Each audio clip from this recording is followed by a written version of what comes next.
Hi guys, आज हम सुनाने जा रहे हैं वीर शिवाजी महाराज और पृथ्वीराज चौहान और महाराणा प्रताप के बारे में।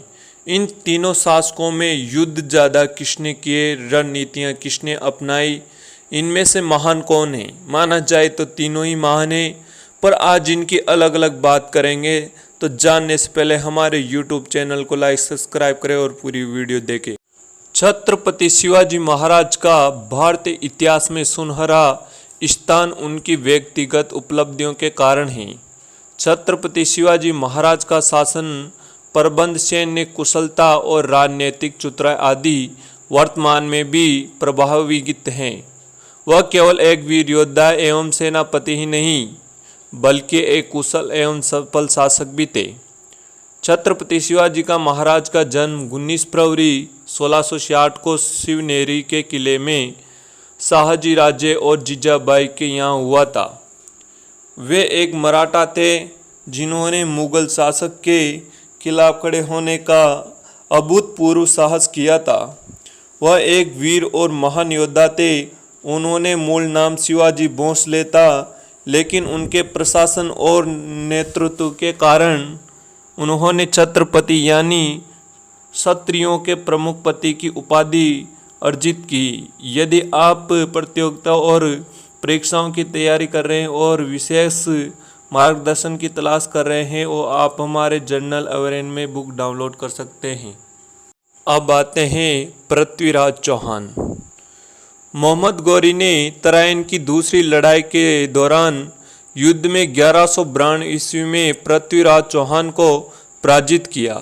मोहम्मद गौरी को 1151 ईस्वी में तराइन की पहली लड़ाई में पृथ्वीराज चौहान से पराजित किया गया था, लेकिन वह मृत्यु से बचने में सफल रहा और अगले वर्ष 1152 ईस्वी में पृथ्वीराज चौहान पर फिर से हमला किया। हमारे इतिहास में यहाँ पढ़ाया जाता है कि मोहम्मद गौरी से चौहान वंश के सम्राट पृथ्वीराज चौहान को तराइन के दूसरे युद्ध में हरा दिया था, लेकिन यह नहीं पढ़ाया जाता है कि पहली लड़ाई में क्या हुआ। पहली लड़ाई वर्ष 1151 में हुई थी, जिसमें पृथ्वीराज चौहान ने न केवल मोहम्मद गौरी को हराया था, बल्कि उसकी पूरी सेना को बंधक बना लिया था। और कई दिनों पृथ्वीराज चौहान ने मोहम्मद गौरी को बहुत बार हराया, लेकिन लास्ट के जो युद्ध में मोहम्मद गौरी ने चल से पृथ्वीराज चौहान को हरा दिया और बंधक बनाकर वो उनके राज्य में ले गए और वहाँ पर उनकी दोनों आंखें फुड़वा दी, और पे पृथ्वीराज ने शब्द भेदी बाण चलाकर उनका भी संहार कर दिया था। अब बात आते हैं महाराणा प्रताप की। महाराणा प्रताप की बात की जाए तो महाराणा प्रताप बहुत ही भयानक राजा हुए हैं। राजपूतों में जो सबसे महान राजा हुए हैं वो महाराणा प्रताप हुए हैं। इन्होंने मुगल की ऐसी दशा मिलाकर रख दी थी कि मुगल शासक अकबर भी घबराता था कि इनकी हार कैसे मानी जाए और कैसा इनका प्रहार करके इतिहास में हमारा नाम दर्ज किया जाए। पर महाराणा प्रताप बहुत ही शक्तिशाली थे, जिन्होंने बहुत युद्ध किया पर अकबर की कभी हार स्वीकार नहीं की, और लड़ते लड़ते ऐसे वीर गति को प्राप्त हो गए।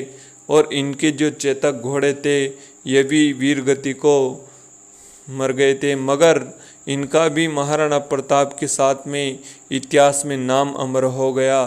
चेतक घोड़ा जो बहुत ही समझदार और कुशलता, इनके साथ बहुत युद्ध किए और ये भी युद्ध करते थे, जिन सेनाओं को बहुत को मारता था, और ऐसे युद्ध किया कि आज इतिहास में अमर हो गए। ऐसे महाराणा प्रताप थे। इन्होंने हल्दी घाटी के युद्ध किए। माना जाए तीनों ही राजा बहुत भयानक थे।